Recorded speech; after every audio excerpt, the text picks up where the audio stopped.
Mulai nanti malam kalian harus berpikir, besok sebelum adzan subuh saya harus sudah bangun. Begitu caranya. Paham?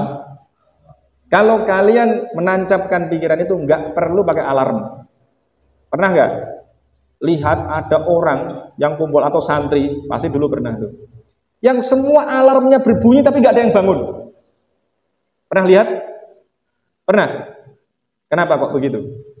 Karena di dalam pikirannya tidak ada yang niat yang kuat untuk bangun. Tapi kalau kalian punya niat yang kuat untuk bangun, nggak perlu pakai alarm. Sekali lagi, HP saya itu nggak pernah ada bunyinya, gitu. Jangankan bunyi alarm, bunyi itu yang orang telepon aja nggak ada bunyinya, paling cuma bergetar aja. Jadi kalau yang telepon pas itu ya, pas saya lagi pegang telepon, pegang HP ya beco dia. Tapi kalau lagi saya tinggal misalnya, ya kayak gini nih misalnya, ya dia nggak beco berarti telepon saya. Itu kira-kira, ya. Bisa ditangkap ya ini ya. Nah, jadi harus dimulai dari pikiran. Terus tadi itu semuanya saya sampaikan secara saintifik. Tadi itu mulai dari yang siang tadi itu, menghafal Al-Quran tanpa ngerti artinya, tingkat kesulitannya 7 kali lipat. Kemudian tadi saya bilang, kalau ada yang bisa jawab pertanyaan saya kasih 300.000. Bukannya saya pelit, tapi saya juga tahu bahwa saya sudah menduga bahwa kalian tidak akan bisa menjawab pertanyaan saya karena sudah saya uji. Ini bersama dengan siapa? Mbak Via, Mas Galang ini. Saya sudah keliling kampus UIN. Sudah saya tes semua. Di berbagai fakultas. Gitu. Semua itu maksudnya apa? Random sampling. Dari fakultas ini, fakultas ini, fakultas ini. Semua sudah saya datengin. Bahkan di masjid, ini kalau di masjid berarti kan anak-anak yang rajin sholat. Kalau di UIN, di masjid berarti anak-anak yang rajin sholat. Ternyata salah juga, ternyata. Gak ada yang tahu, satu pun gak ada yang tahu. Nah makanya saya tadi itu kalau ngomong misalnya, saya kasih itu, yang bisa jawab takbiratul ihram nanti tak kasih 1 juta. Saya juga berani gitu, kira-kira. Ya. Kenapa? Gak akan ada yang bisa. Nanti kalau nggak percaya, besok kita lakukan ya. Kalian yang sudah ada di sini, nanti saya latih kalian melakukan riset. Riset itu penting. Kenapa penting?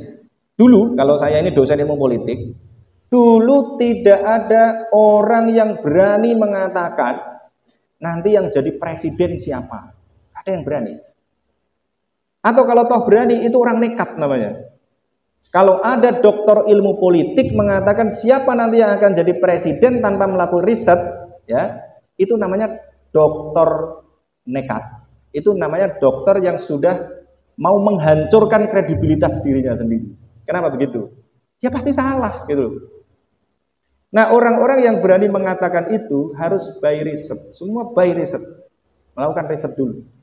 Kayak saya ini dulu, kalau di TV itu, dulu waktu kuliah, saya sering diundang TV untuk diwawancari tentang pilkada misalnya. Pilkada DKI Jakarta misalnya, tahun 2000 berapa itu? 2017, ya, Anies Baswedan dengan Ahok dulu.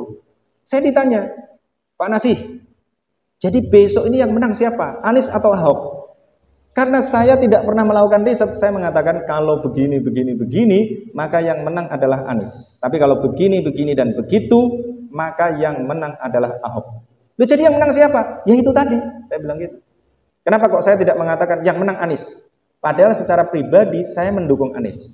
Jadi kalian semua ini nanti harus betul-betul melakukan perubahan. Mulai dari perubahan pikiran sampai perubahan perilaku. Siap gak?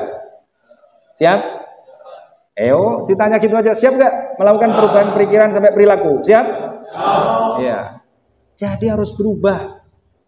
Jangan lagi membawa cara berpikir lama, ya, yang tidak saintifik. Kalau kita membawa pikiran-pikiran lama yang tidak saintifik, maka itu alamat kalian akan menjadi orang-orang gagal, ya. Nah, kita ini punya tanggung jawab. Kalian kuliah di UIN memiliki tanggung jawab untuk menampilkan Islam ini secara saintifik. Jangan sampai kalian kuliah di UIN tapi kalian masih menunjukkan cara berpikir dan cara berperilaku lama yang tidak saintifik. Karena agama ini sering digunakan oleh sebagian elitnya sendiri untuk mengambil keuntungan dengan cara apa? Dengan cara membodohi umatnya sendiri. Nah, kalian harus menjadi agen-agen baru yang nanti itu mencerdaskan umat. Caranya bagaimana? Yang pertama, di sini sering saya sampaikan. Agar kalian menjadi agen-agen perubahan nanti, kalian bisa mengubah umat kalian, maka kalian harus punya dua modal. Modal itu harus kalian miliki, yang saya sebut sebagai kemandirian intelektual dan kemandirian finansial. Apa? Satu apa? Kemandirian intelektual, yang kedua kemandirian finansial. Ya. Jadi ada dua, kemandirian intelektual dan kemandirian finansial. Kalian betul-betul harus memiliki dua kemandirian ini, kemandirian intelektual dan kemandirian finansial. Kemandirian intelektual itu bagaimana? Kalau kalian ditanya apa saja tentang disiplin kalian, kalian harus bisa. Dan karena kalian adalah umat Islam, kuliah di UIN, maka kalian harus menguasai Al-Quran dan hadis. Itu rujukannya. Sehingga kalau kalian ditanya apa saja, kalian bisa menjawab dengan dalil yang kuat. Kemudian tidak cukup hanya dengan dalil, harus dengan data. Maka saya sering bilang bahwa kita menjadi muslim ini harus berislam dengan dalil dan data. Jangan cuma dalil aja. Kalau kalian berislam hanya dengan dalil saja, sudah saya riset, banyak orang yang hanya menggunakan dalil tapi pemahamannya keliru. Itu yang menyebabkan umat Islam ketinggalan.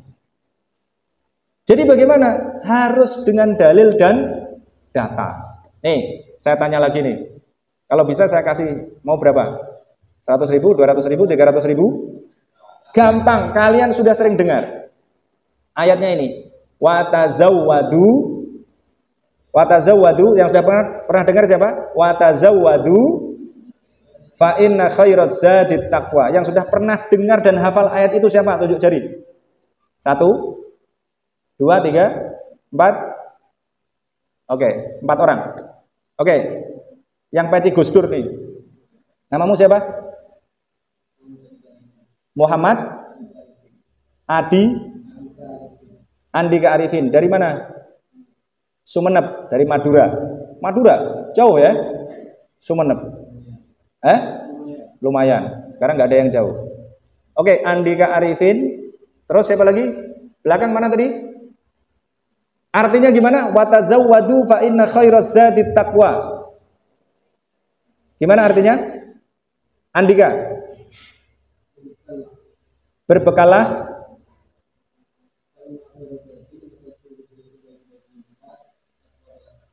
ya.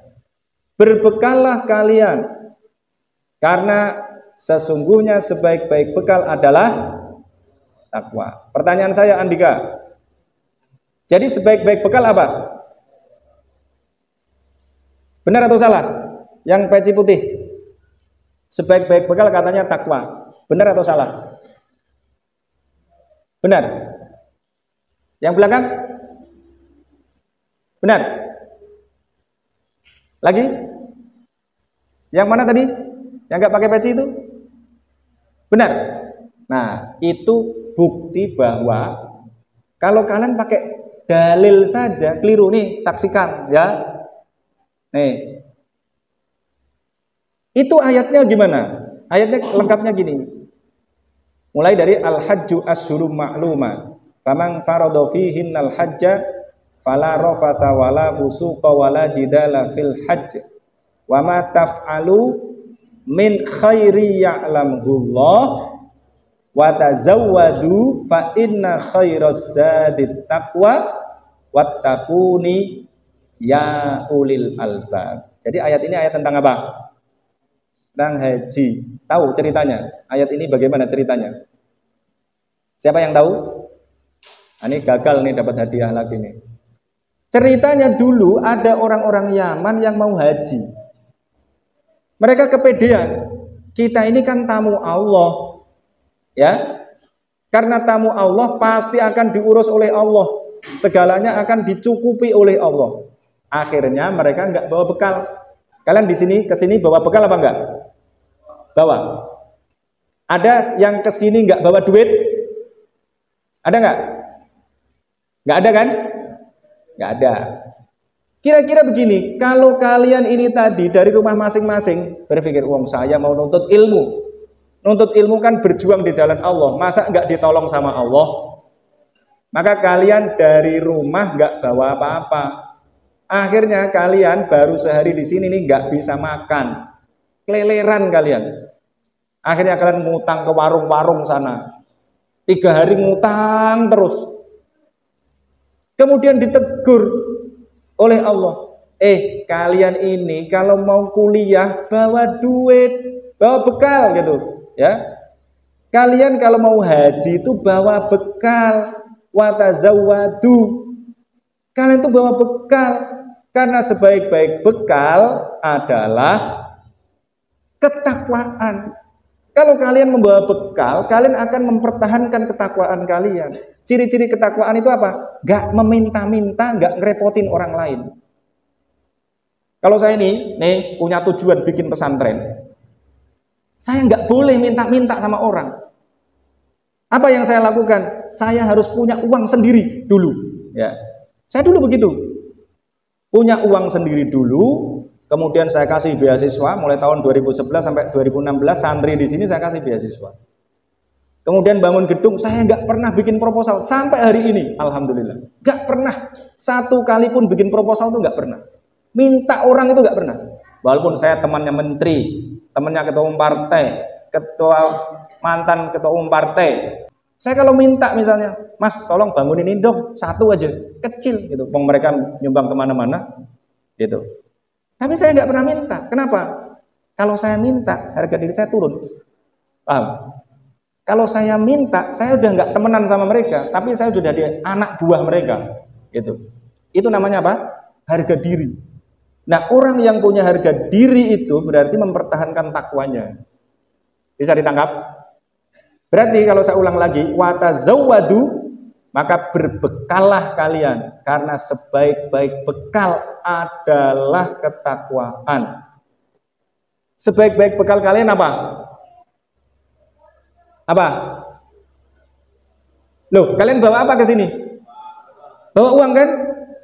Kalian ada yang bawa beras? Nggak ada. Boleh nggak bawa beras?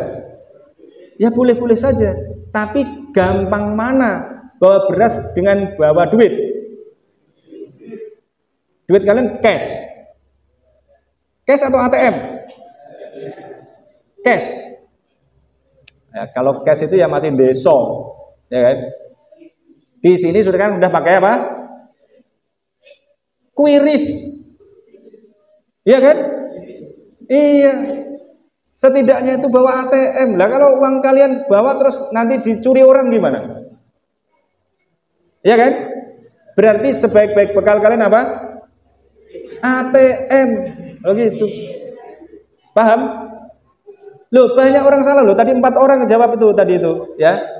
Berbekallah kalian karena sebaik-baik bekal adalah ketakwaan. Kalau kalian punya ATM dan ATM kalian itu ada isinya, kalian tidak akan pernah menjadi peminta-minta. Kalau kalian tidak jadi peminta-minta, itu adalah indikator orang yang bertakwa. Begitu cara memahaminya. Tapi kok bisa jadi begitu? Gimana ceritanya? Nah, itu yang disebut dengan kesalahan dalam memahami agama.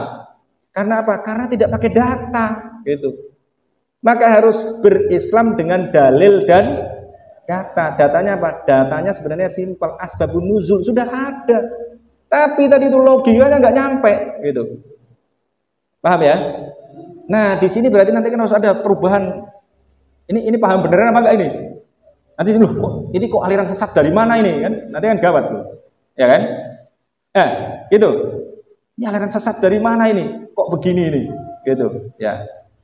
Ini berislam dengan dalil dan data. Ya, jadi nih para mahasiswa baru, ya, mahasiswa santri, saya itu nggak suka kalau ada orang Di sini santri saya kok sami'na wa atokna itu saya nggak suka. Itu berarti dia nggak mikir. Di sini kalian harus ubah yang namanya sami'na wa atokna menjadi apa? Menjadi sami'na wa arafna baru wa atokna. Sami'na wa atokna itu hanya untuk Allah dan Rasulnya. Itu